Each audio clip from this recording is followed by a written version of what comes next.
She stood at the altar in a dress borrowed from a neighbor, marrying a man she'd met only twice before. Everyone in that small church thought they knew how this story would end. They were wrong. What happened next would change everything she thought she knew about love, loyalty, and the man standing beside her. This is the true story of Grace Mitchell and the 23 years it took to discover who she really married. Before we go deeper, let us know in the comments where you're watching from. We'd love to hear from you. And if you're new here, click on the subscribe button so you never miss any of our upcoming videos. Grace Mitchell grew up in Ashland, Kentucky, a coal mining town where everyone knew everyone else's business. Her father worked in the mines until black lung took him when Grace was 16. Her mother, Margaret, cleaned houses to keep food on the table. Grace was their only child, and after her father passed, she became the woman of the house overnight. She dropped out of high school to work at Miller's Diner, serving coffee and eggs to truckers and miners from 6 in the morning until 2 in the afternoon. Then she'd come home and help her mother with the laundry she took in from wealthier families across town. Grace never complained. She had her mother's quiet strength and her father's stubborn pride. She didn't dream of being rescued. She just wanted to survive. But in a town where opportunities were as scarce as rain in August, survival itself felt like an achievement. By the time she turned 23, Grace had saved enough money to fix the roof on their small house and buy her mother the medication she needed for her diabetes. She had no savings left, no prospects, and no time to think about her own future. Then her mother got worse. Margaret Mitchell's diabetes had been manageable for years, but in the winter of 1998, she developed an infection that spread to her kidneys. The hospital bills piled up faster than Grace could count them. She worked double shifts at the diner, took on extra laundry, even sold the few pieces of jewelry her father had given her mother. It wasn't enough. The hospital was threatening to transfer her mother to a county facility 3 hours away, a place Grace had heard horror stories about. She was desperate, exhausted, and running out of options. That's when Robert Hayes walked into Miller's Diner. He was tall, thin, with hands that looked like they'd never done a day of hard labor. He wore clean jeans and a button-down shirt that had been washed so many times the collar was starting to fray. He ordered coffee, black, and sat in the corner booth reading a newspaper. Grace noticed him because he was polite. He said please and thank you, left a decent tip, and didn't try to grab her wrist or make inappropriate comments like some of the other customers did. He came back the next day, and the day after that. Always the same booth, always the same order. On the 5th day, he finally spoke to her. Beyond placing his order, he asked how she was doing, not in the way strangers usually do, expecting an automatic fine, thanks. He asked like he actually wanted to know. Grace, tired and worn down, told him the truth. She told him about her mother, about the hospital bills, about feeling like she was drowning. Robert listened without interrupting. When she finished, he said something she didn't expect. He said he could help. Grace laughed. Not because it was funny, but because she'd learned that when something sounds too good to be true, it usually is. But Robert didn't laugh back. He reached into his jacket pocket and pulled out a business card. It wasn't fancy, just his name and a phone number. He told her to think about it and slid the card across the table. Then he paid his bill, left a $20 tip on a $3 cup of coffee, and walked out. Grace stood there holding that card, wondering if she'd just met a guardian angel or a con artist. She called him that night. She didn't have a choice. Her mother had taken a turn for the worse, and the hospital administrator had given Grace 48 hours to come up with $15,000 or they'd have to make other arrangements. $15,000 might as well have been $15 million. Grace had $312 to her name. Robert answered. On the second ring, his voice was calm, steady. He told her he wanted to meet somewhere public, somewhere she'd feel safe. They met at the diner on her day off. Grace sat across from him in that same corner booth and waited for the catch, because there was always a catch. Robert explained it simply. He said he came from money, old family money, but he'd walked away from it years ago. He'd made his own way, lived simply, and tried to do good where he could. He'd been watching Grace for weeks, saw how hard she worked, how she treated people with kindness, even when she was exhausted. He wanted to help. But there was a condition. Grace felt her stomach drop. Here it was, the catch. But what Robert said next wasn't what she expected. He said he was 41 years old, never been married, and his family was pressuring him to settle down. They'd threatened to cut him off from a trust fund that would become available when he turned 45 if he didn't show them he was building a stable life. He didn't care about the money for himself, but he wanted to use it to help people. He needed a wife, on paper at least. He would pay for all of her mother's medical bills, give Grace a place to live, and provide a monthly allowance. In return, she'd pretend to be his wife for 4 years. After that, they'd divorce quietly, and she'd walk away with $50,000 to start a new life. Grace stared at him. She'd heard of arrangements like this, marriages of convenience, but only in movies. She asked the obvious question, what did he really want from her? Robert met her eyes and said nothing she wasn't willing to give. Separate, bedrooms, no expectations, just two people helping each other out of difficult situations. Grace should have said no, should have walked away, but when she thought about her mother being transferred to that county facility, about the indignity and poor care she'd received there, she couldn't. She asked for 24 hours to think about it. Robert nodded and told her he'd be at the diner the next day at the same time. Grace went home that night and sat beside her mother's hospital bed. Margaret was sleeping, her breathing shallow and labored. Grace held her hand and tried to imagine what her father would have told her to do. She'd like to think he would have told her to trust her gut, to do what she had to do to survive, because that's what people like them did. They survived.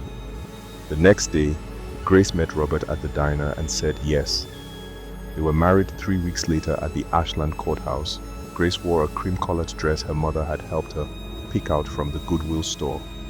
Robert wore the same button-down shirt she'd first seen him in, but he'd ironed it. There were no guests, just a judge who looked bored and a secretary who served as their witness. The whole ceremony took less than 10 minutes. Afterward, Robert handed Grace an envelope with a check for $20,000. He told her to pay off her mother's medical bills and use whatever was left to make her mother comfortable. Then he drove her to a small house on the edge of town, a 2-bedroom place with a fenced yard and a front porch that needed painting. He told her this was their home now, hers and her mother's. He'd already arranged for Margaret to be transferred from the hospital to a hospice care program that would come to the house 3 times a week. Grace asked where he would sleep. Robert pointed to the smaller bedroom.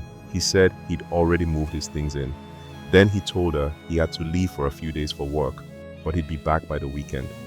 Before he left, he handed her another envelope, this one with $500 in cash.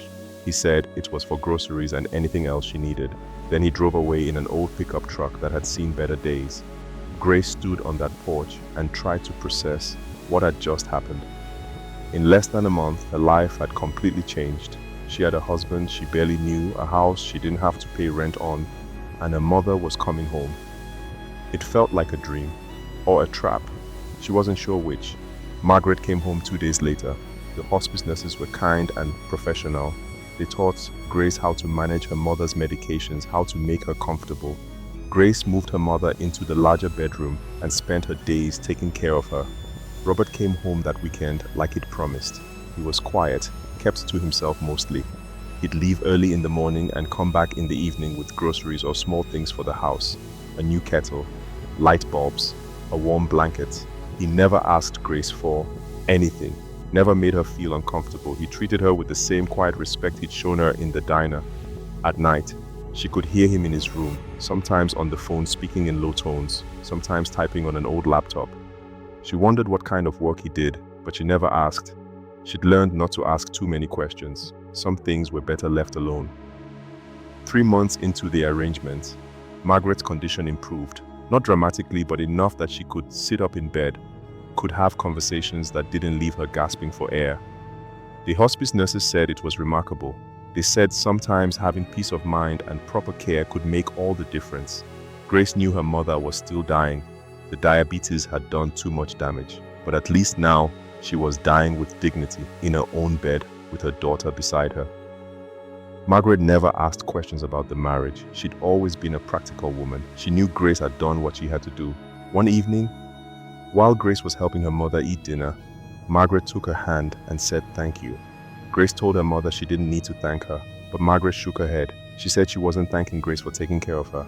She was thanking her for being strong enough to do what was necessary, even when it was hard, even when it meant sacrificing her own dreams. Grace cried that night for the first time since her father had died. She cried because she realized she'd stopped dreaming a long time ago. Margaret passed away 6 months after Grace and Robert got married. It was peaceful. She went to sleep one afternoon and didn't wake up. Grace held her hand and told her it was okay to let go. The funeral was small, just a handful of people from church and a few of Margaret's old friends. Robert stood beside Grace at the graveside, and when it was over, he drove her home without saying a word. That night, Grace sat on the front porch and wondered what happened now. The arrangement was supposed to last 4 years, but the reason she'd agreed to it was gone. Her mother was gone. Grace had no reason to stay. She could take the money Robert had given her, find a small apartment, go back to work at the diner. But when Robert came out and sat beside her, he didn't mention leaving. He asked if she was okay. Grace said she didn't know. Robert nodded like he understood. Then he said something that surprised her. He said if she wanted to stay, she could. No pressure, no expectations. Just two people sharing a house because it was easier than being alone. Grace looked at him, really looked at him. She realized she didn't know anything about this man, didn't know where he came from, what he did for work, why he'd really agreed to this arrangement. But she also realized he'd never lied to her, never made her uncomfortable, never asked for anything she wasn't willing to give. So she said okay, she'd stay. And that's how their life together began, not as husband and wife in any real sense, but as two people who'd made a deal and decided to honor it. Robert left for work most days, sometimes for weeks at a time. He never told Grace where he was going, and she never asked. When he was home, they fell into an easy routine. He'd make coffee in the morning, she'd cook dinner in the evening. They'd sit on the porch and talk about nothing important, the weather, the neighbors, a book one of them was reading. It was comfortable, safe. Grace started working part-time at the local library, shelving books and helping patrons find what they needed. It wasn't glamorous, but she liked the quiet, liked being surrounded by stories of other people's lives. Robert never commented on how she spent her days.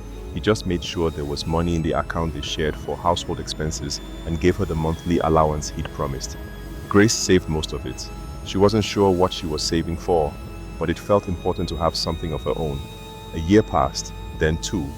Grace and Robert existed in their separate but parallel lives. They were roommates who happened to be legally married. It worked because neither of them expected anything more.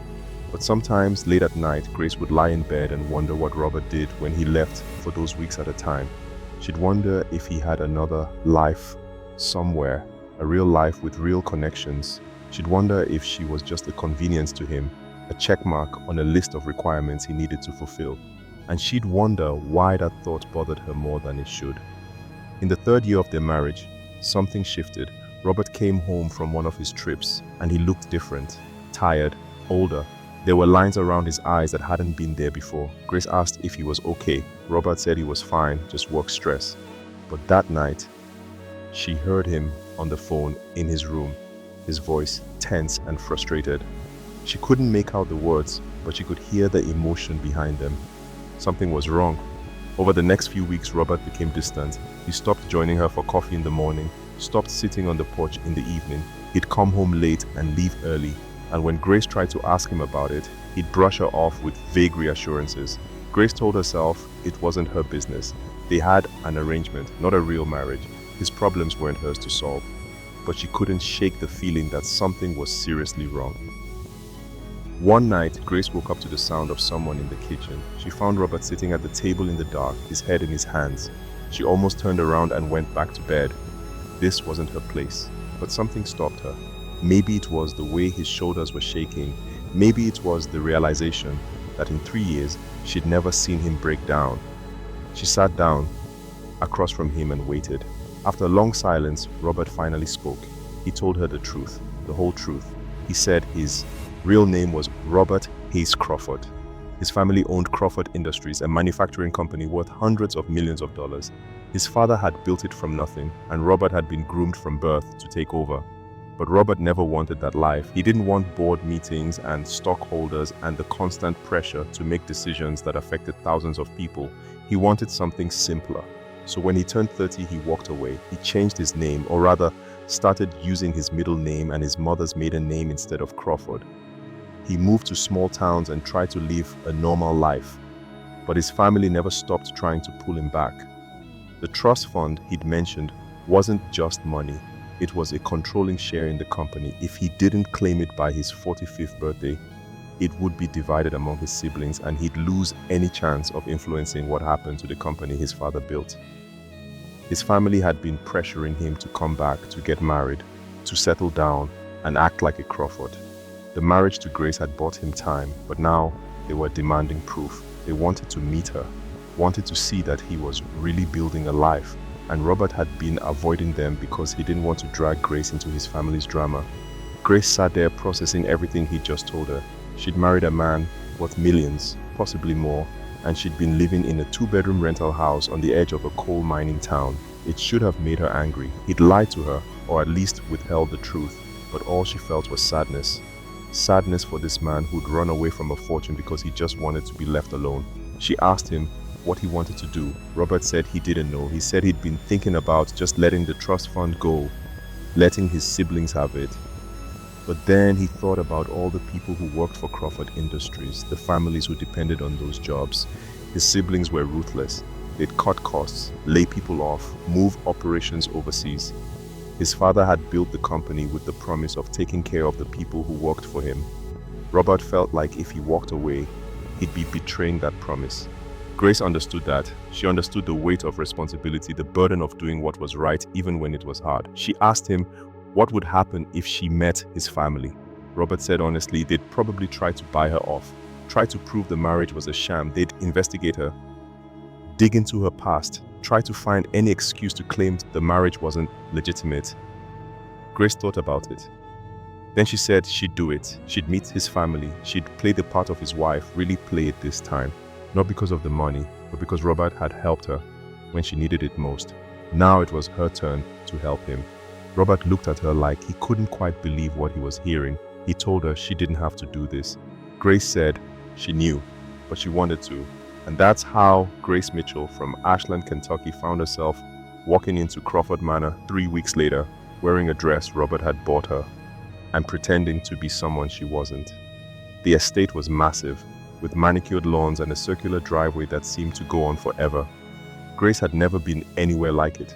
She felt completely out of her depth, but Robert held her hand as they walked up the front steps, and she reminded herself why she was doing this.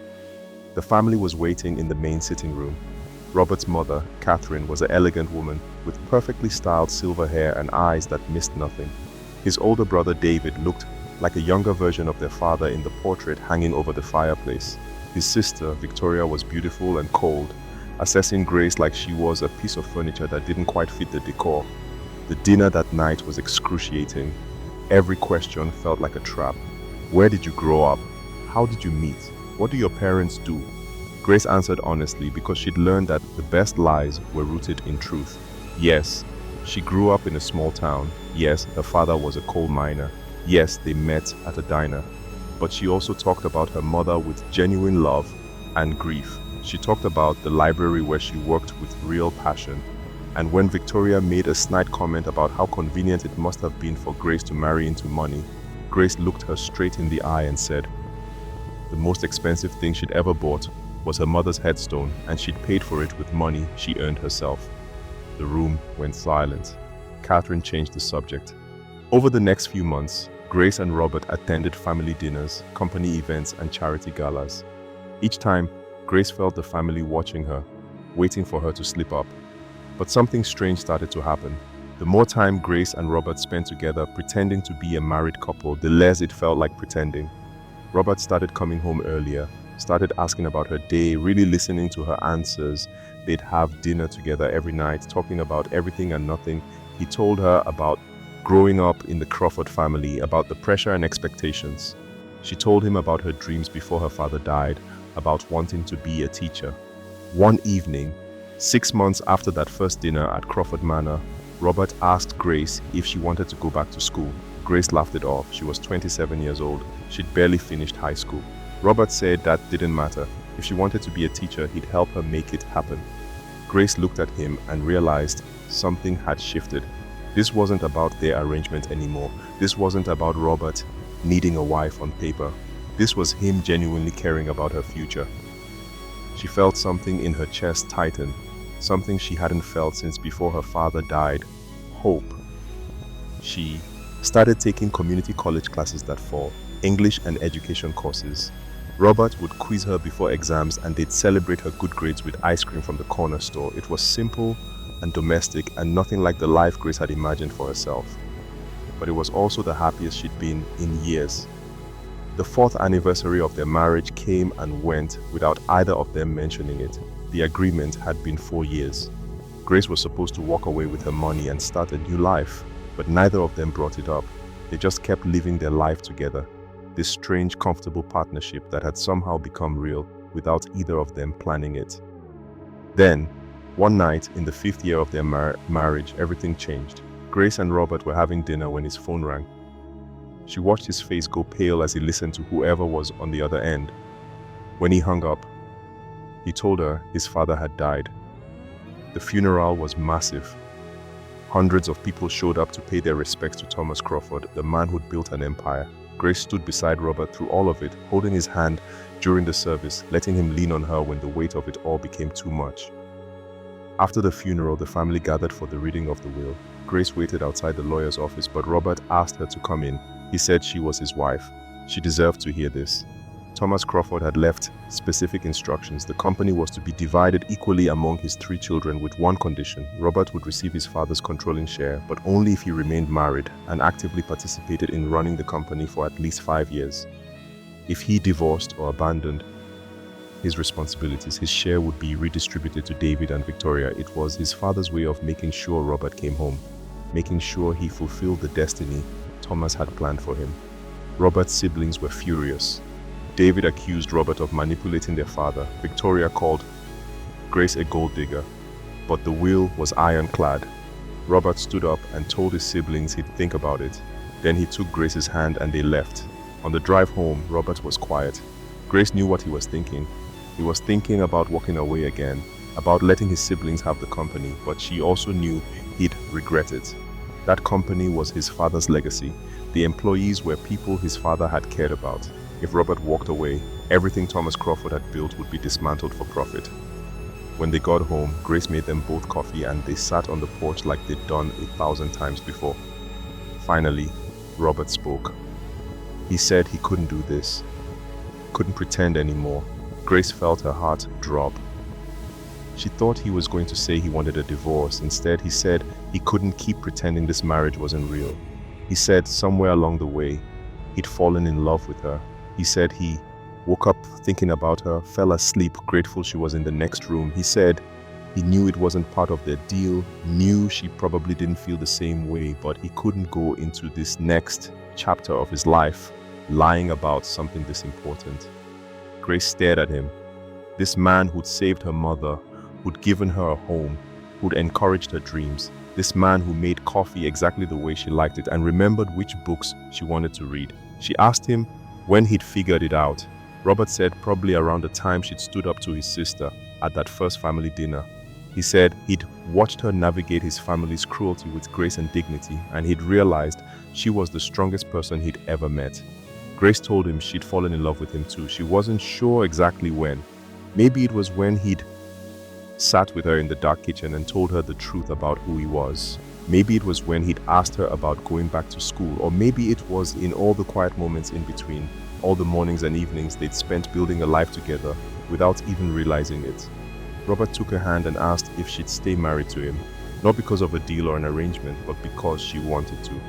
Grace said yes. They didn't have a second wedding, didn't need one, but that night felt like a beginning anyway, the beginning of something real and honest and built on 5 years of trust and partnership. Robert took over as CEO of Crawford Industries. It wasn't easy. His siblings fought him at every turn, but Robert proved to be more capable than anyone expected. He modernized the operations, improved working conditions, and increased profits. He did it by treating people with respect and making decisions based on what was right, not just what was profitable. Grace finished her degree and got a job teaching at Ashland Elementary School. She loved it, loved watching children discover the joy of reading, loved helping them find their own voices. She and Robert bought a house halfway between the company headquarters and her school. Nothing too fancy, just a comfortable home with a porch where they could have their coffee in the morning. Years passed, good years filled with the kind of quiet happiness that doesn't make for dramatic stories but makes for a good life. Grace and Robert had 2 children, a boy and a girl. They raised them in Ashland, away from the Crawford family drama. They taught them the value of hard work and kindness, the importance of helping others. When their son asked why they lived in a small house when Grandma Catherine lived in a mansion, Grace told him that having enough was different from having everything. She told him people mattered more than things. On their 23rd wedding anniversary, Grace and Robert went back to the diner where they'd first met. It had new owners now, but the corner booth was still there. They sat down and ordered coffee, black, and Robert pulled out a small box. Inside was a simple gold necklace with a pendant shaped like a book. He said it reminded him of her, of the woman who'd kept dreaming even when life tried to tell her not to. Grace put it on and didn't take it off. That night, sitting on their porch, Grace thought about the girl she'd been at 23, desperate and exhausted, standing at an altar, marrying a stranger because she didn't have any other choice. She thought about all the years in between, all the moments that had led to this, and she realized something. Sometimes the best things in life come from the hardest decisions. Sometimes what looks like an ending is actually a beginning. Sometimes you marry a stranger and discover he's exactly who you needed all along. Robert asked what she was thinking about. Grace told him she was thinking about how lucky she was.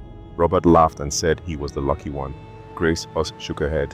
She said they were both lucky. Lucky they'd found each other in that diner. Lucky they'd been brave enough to take a chance.